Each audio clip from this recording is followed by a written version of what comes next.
Good afternoon, everyone. My name is Garnet Jennis. I'm here joined by Aaron O'Toole, our Shadow Minister for Foreign Affairs, and Pierre-Paul Housse, our Shadow Minister for Public Safety. We're going to be speaking about the listing of the IRGC, the Islamic Revolutionary Guard Corps in Iran, as a terrorist entity. And then also we're going to have some remarks this afternoon from Sima Tajdini, who's a journalist, human rights activist, and an artist from Iran, who's going to be sharing a little bit about her own experiences as a person affected by and a victim of this regime. A year ago, Conservatives put forward a motion in the House of Commons which very clearly called for the IRGC to be immediately listed as a terrorist entity under the Criminal Code. The government decided to support the motion. They voted in favor of it.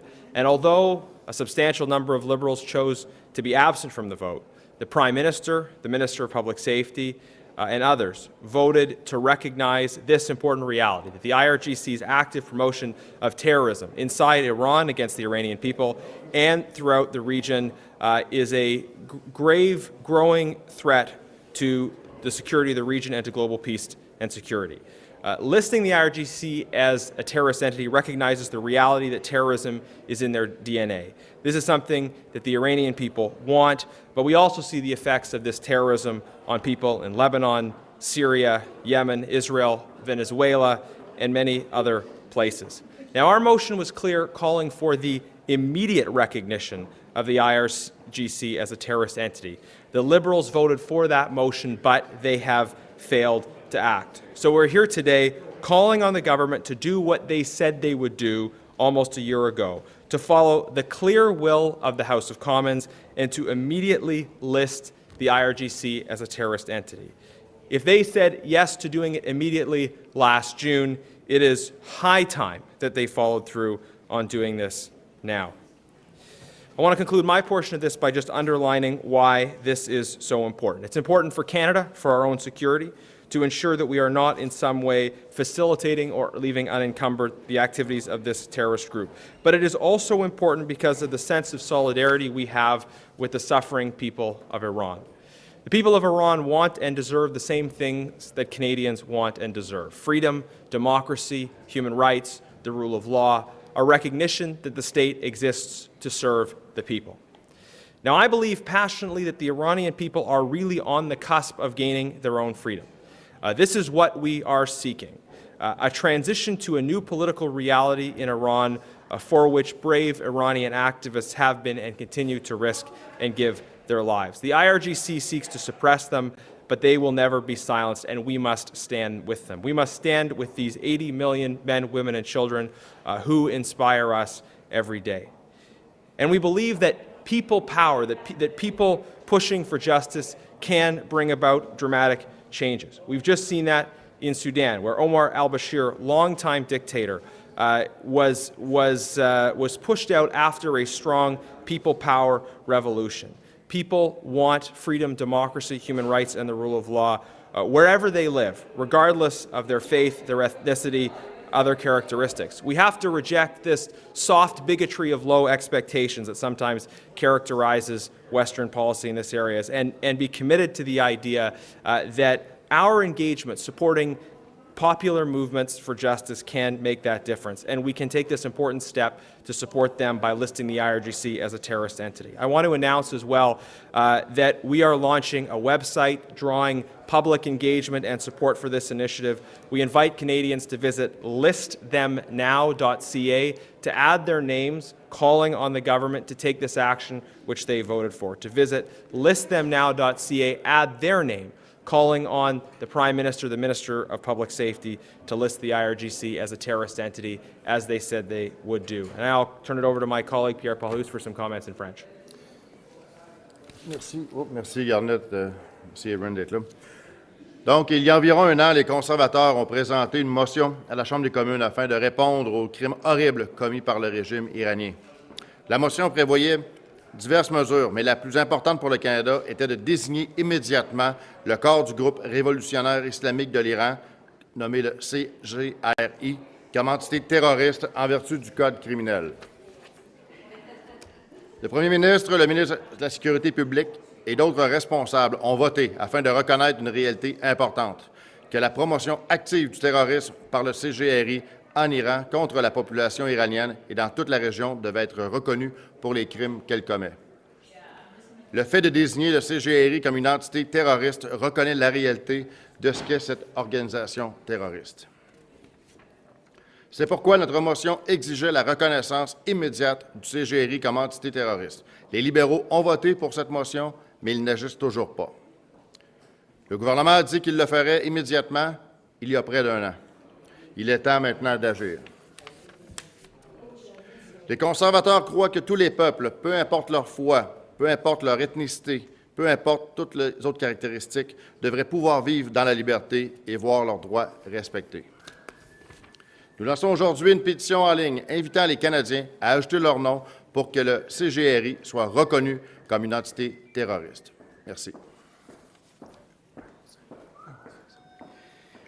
I want to compliment the work done by my deputy critic, Garnet Jennis, on this motion, and recall that Liberals voted in favor of listing the IRGC as a terrorist entity.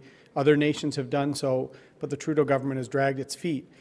In a week that we're debating diplomatic failures by the Trudeau government on China, perhaps nothing demonstrates the naivete of Justin Trudeau on foreign policy more than the situation with the Iranian regime.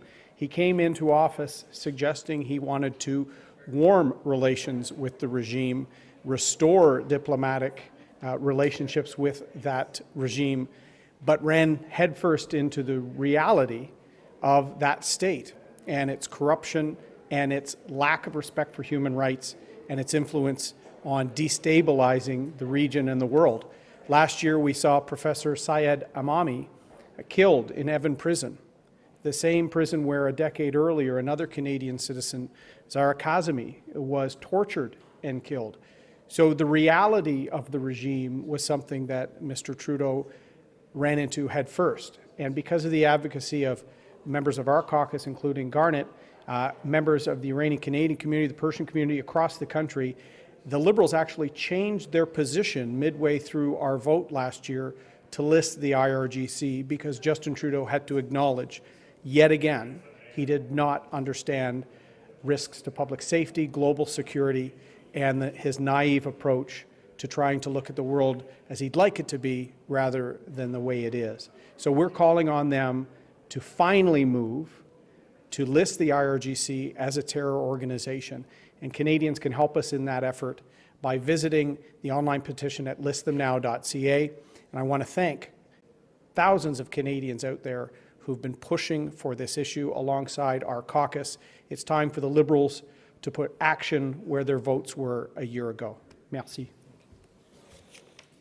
Now I'd like to invite Sima Tajdini to come up and share a few words.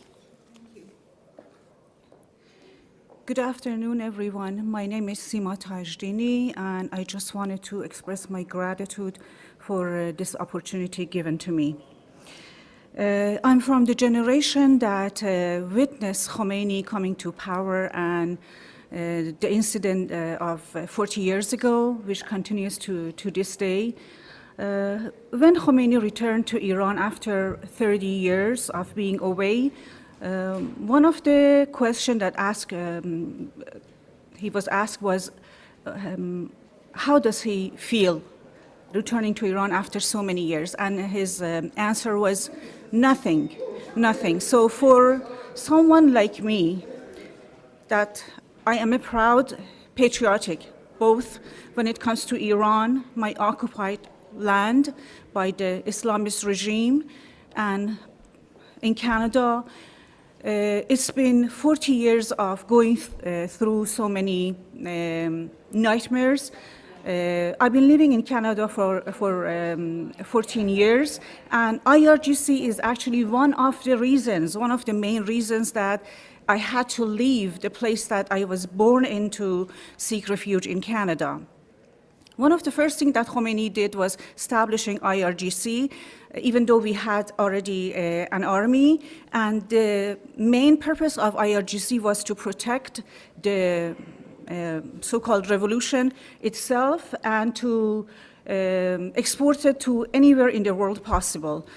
And since then, IRGC, that one of the interesting thing is it doesn't even have Iran's name at the end of the title because it has nothing to do with Iran. It's the enemy of Iran and Iranians. It's been used as a force to suppress the Iranians that I witnessed 10 years ago in the first few years that I was here, how my people were getting killed, being shot at.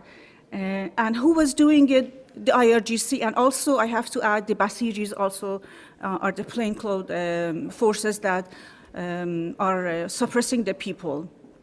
Many people ended up in prison and tortured, killed. We still don't know where they are. And recently, just a few months ago, again, it was another uprising. People are fed up because IRGC is an entity that is so corrupt. It's like, if I wanna describe it, it's like an octopus that has so many legs, and it's just like a cancer that is devouring Iran and its resources. And while Iranians are being starved, some entities like Hashad al-Sha'bi, like Hezbollah, like Hamas, like Zainabiyun, they are being funded by the money that belongs to the Iranians that are so desperate that have to sell their kidneys. The fact that people in a rich country that people deserve to have all the good things, people have to sell their kidneys, people have to sell their cornea. The rate of prostitution, addiction is skyrocketing. And I have to say IRGC is the main source of supplying their narcotics. So to sum it up, because I can go on and on and on about what IRGC has been doing in the past 40 years, but as an Iranian Canadian, I ask the Canadian government to put this terrorist entity that has been terrorizing Iran and the neighbors, it's not just Iran, the neighbors for 40 years, put them on a terrorist list because that's what they are. They are creating chaos in the region, in Iran, and they are exporting, even in South America, even in here. It was beyond belief to see pictures of Khamenei, the flag of Islamic Republic just last year in Toronto.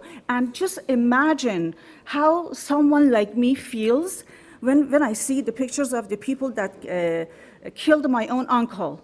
My own uncle is in a mass grave in Khavaran, which Canada was the very first country that dedicated a day for that mass killing. To sum it up, this is a very emotional topic for me because I came here to live in a country that so much work has been put to so people can enjoy the freedom and prosper. But what I've been witnessing in the past few years, these terror sects or whatever that you want to call them, it's like a cancer that has spread even here. It's mind-blowing to see people wearing some of the IRGC Qasem Soleimani's T-shirt right here in Toronto. It's beyond belief. So I ask the government again, please put IRGC in a terror list. It should have been done a long time ago, and I urge you to do this without any delay. And I know that I'm talking on the behalf of many, many Iranians inside Iran that don't have any voice, and they live in constant fear and being suppressed, being killed, being hunted. So the least that we can do is to put this entity in a terror list so it is considered, it is labeled for what it is, a terrorist entity. Thank you. Thank you very much, and I think you see firsthand the courage and the passion that we see from the Canadian Iranian community and from all who are affected by this. Are there any questions? Okay, thank you very much.